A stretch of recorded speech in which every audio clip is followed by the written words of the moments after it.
by ensuring their leadership and their decisions are more public-facing, more accountable, strengthening our public health system, and restoring it to its core mission of protecting Americans from communicable diseases, investing in innovation to prevent, detect, and respond to future threats. That's the mission of the CDC, and we're going to make sure that folks that are in positions of leadership there are aligned with that mission. And briefly on another topic, alligator Alcatraz. Last week, a judge on an environmental concerns lawsuit said that the administration had 60 days to wind down operations there, or state officials did.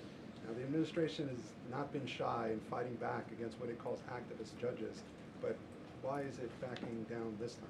We're not backing down. We've always said that we are going to continue to fight in the court of law for what's right, because we know that what this administration is doing with respect to all policy, but also immigration policy, is above the books, and we're abiding by our nation's immigration laws. And we think it's despicable that an activist judge has inserted themselves in this migrant detention facility to the point where DHS is now having to relocate these illegal immigrants to other detention facilities around the country. That is an unnecessary burden on the Department of Homeland Security and these agents who should be removing these criminals from our community. That's what the American people elected this president to do. So we've always maintained, Gabe, we're going to comply with court orders, but we're also going to fight back on them on the merits of the law. And DHS is in compliance while we disagree with this decision, and we'll continue to fight it in court. Let's go to... Hey, go ahead. Thanks so much. So just following up on the CDC firing, sure.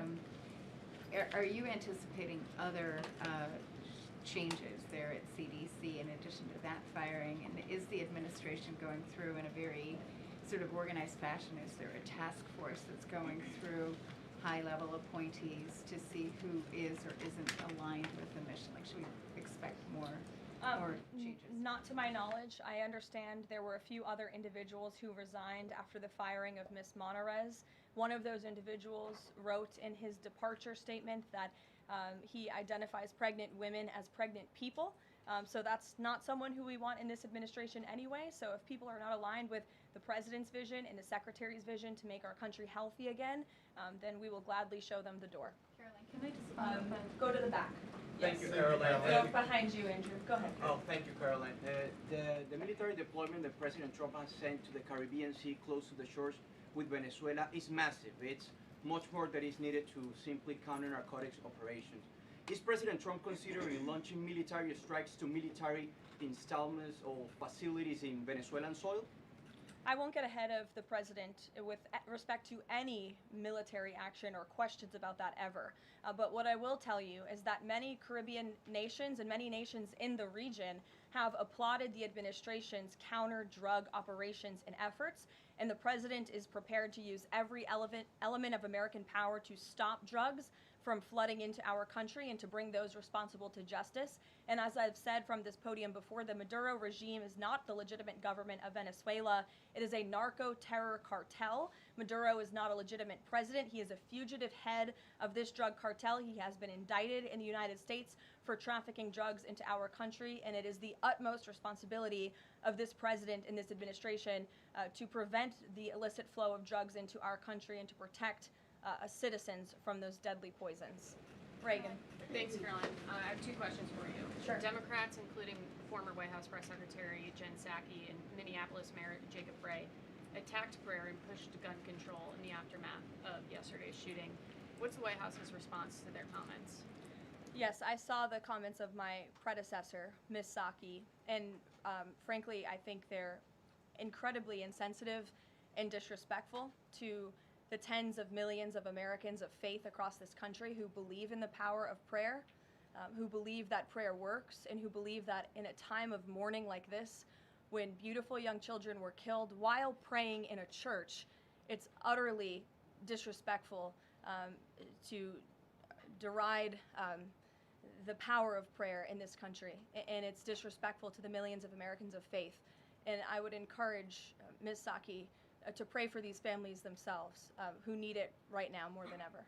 My second question for you is that there have been media outlets who have glazed over the fact that the shooter was confused in their gender identity.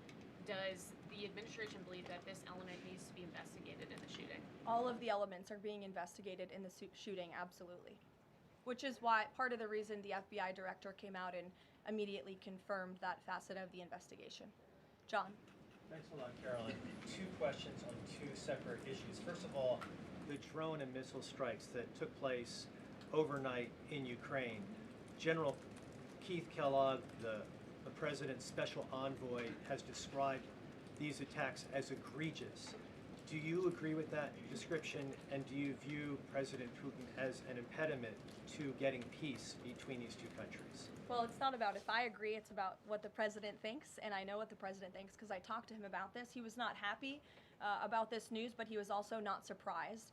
These are two countries that have been at war for a very long time. Russia launched this attack on Kyiv, and likewise, Ukraine recently dealt a blow to Russia's oil refineries. They have taken out, as a matter of fact, 20% of Russia's oil refinery capacity over the course of their attacks throughout the month of August. So the president is continuing to watch this intently, and this killing, unfortunately, will continue as long as the war continues, which is why the president wants it to end. And that's why he's worked harder than anyone to end this war, which would have never started if he were president. But perhaps both sides of this war are not ready to end it themselves. The president wants it to end, but the leaders of these two countries need it to end and want it to end, must want it to end as well. And I think the president will make some additional statements on this later. My second question has to do with Carrie. Lisa. I just had one more, if I may. It has to do with the president's intention to remove Lisa Cook as a member of the Federal Reserve Board. He is going or acting upon allegations that have been made by Trump administration official Bill Pulte. These are just allegations. She hasn't been convicted yet of any crime. Is the administration opposed to allowing Ms. Cook to have due process, to challenge what has been alleged against her? I believe she is challenging it. I believe she just filed a lawsuit today, and Mr. Pulte has deferred those allegations over to the Department of Justice to investigate them. What I will say is that you had these mortgage receipts very clearly shown to the president, and he has the cause that he needs to fire this individual. He laid it out in the letter that he provided to her and to the public as well. And so we'll continue to fight this battle. Carrie. Hi, Caroline. So the president just announced that he wants to have a convention right before the midterms next year. The DNC has countered that they too want to have a convention right before the midterms as well.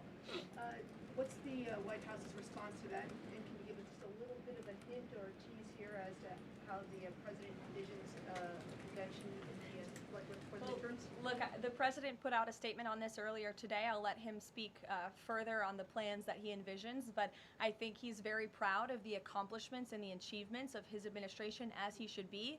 The most secure border in United States history, a crackdown on crime here in our nation's capital, an attack or a reversal of the attack on our energy industry from the previous administration. As I just pointed out to you, gas prices today, this Labor Day, are the lowest they've been since Labor Day in 2020.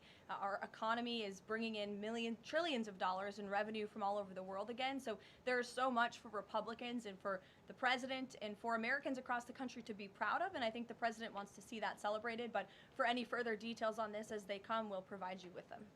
Iris. Thank you, Caroline. Two questions on the shooting. What's the administration's message to some concerned parents across the country who might be now worried about their kids' safety in light of the latest incident? We completely and totally understand the concerns of parents across the country. This tragedy it's heartbreaking. As a parent myself, there are no words to describe just the heartbreak that these families must be enduring, which is why the president and the first lady have encouraged everyone to continue to pray for these families and these victims. And it's why this administration is focused on removing public safety threats from our communities. And in fact, I can share with all of you that last night in Washington, D.C., when arrests were being made, there was an arrest of a juvenile right here in D.C. in Ward 7 for threats to kidnap and injure, receiving stolen property, possession of a large capacity feeding device, unlawful possession of firearms and ammunition. A search warrant was executed, 7 firearms were recovered, and the juvenile was arrested after an investigation was initiated based on social media posts allegedly threatening violence towards a school. So this was a juvenile who was a risk to not just himself, but the community here in Washington, and he was removed from the community last night because of the law enforcement efforts of this administration. And I would also point to the statement of our wonderful First Lady that she released yesterday. She wrote, "The tragic mass killing in Minnesota illuminates the need for preemptive intervention in identifying school shooters. Early warning signs are often evident, with many individuals exhibiting concerning behaviors and making violent threats online prior to their actions. We encourage all Americans, as the old saying goes, if you see something, say something. If you see warning signs or threats, report it to law enforcement. This administration, federal law enforcement, will take those reports and those threats seriously. They will be treated as a law enforcement emergency, and we will act accordingly." And on the First Lady's statement, would the administration consider ramping up resources on these fronts to parents and schools across the country to help them look into these signs and prevent more tragedies?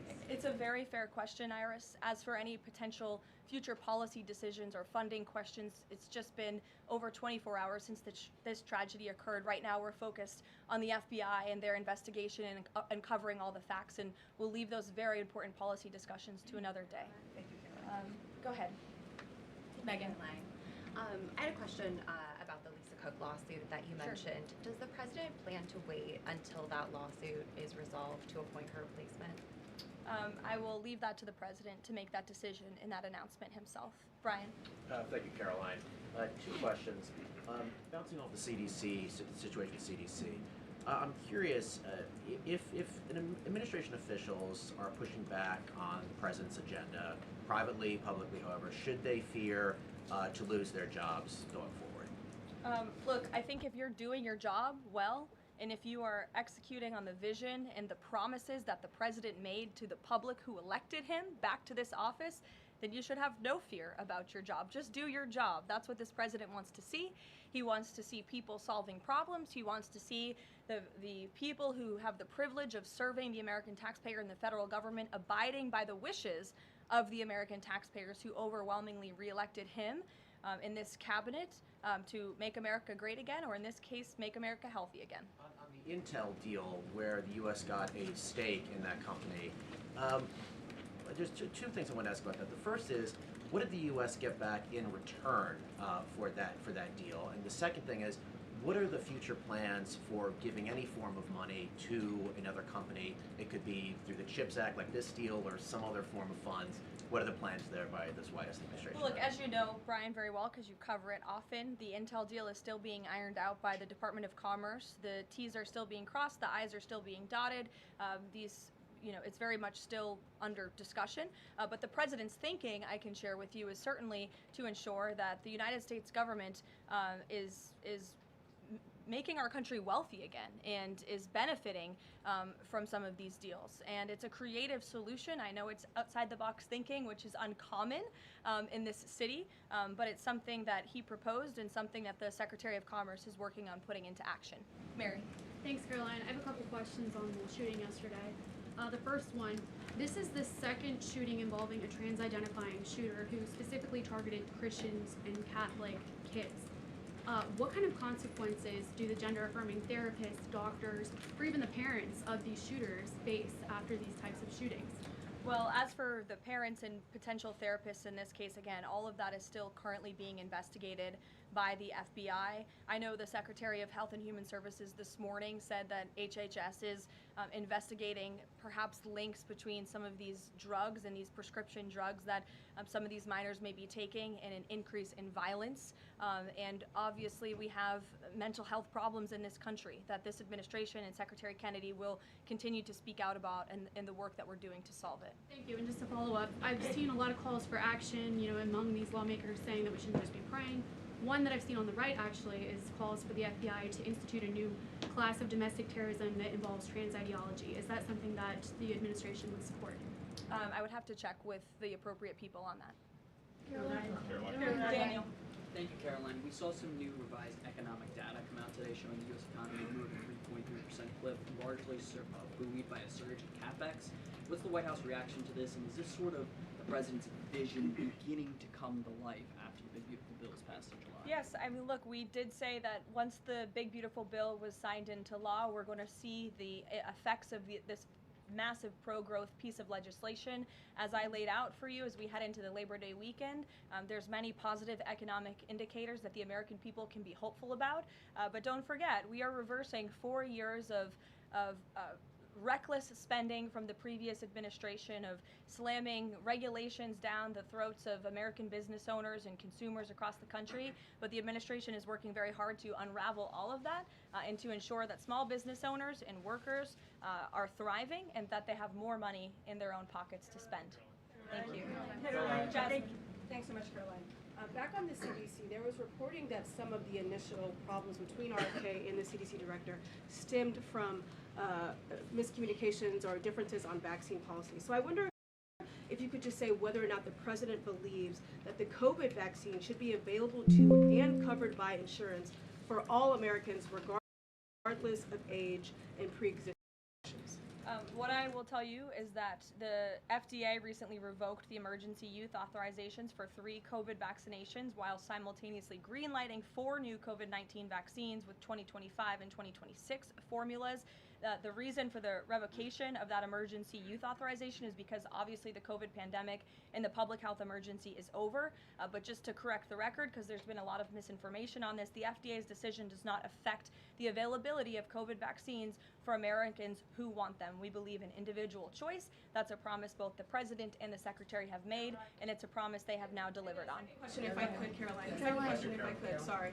I wonder if you could answer why the president hasn't acknowledged the shooting at CDC headquarters that took place earlier in August, where a police officer was killed, and it was reported that the motivation for the shooting was somebody who was really unhappy with the effects of the COVID vaccine.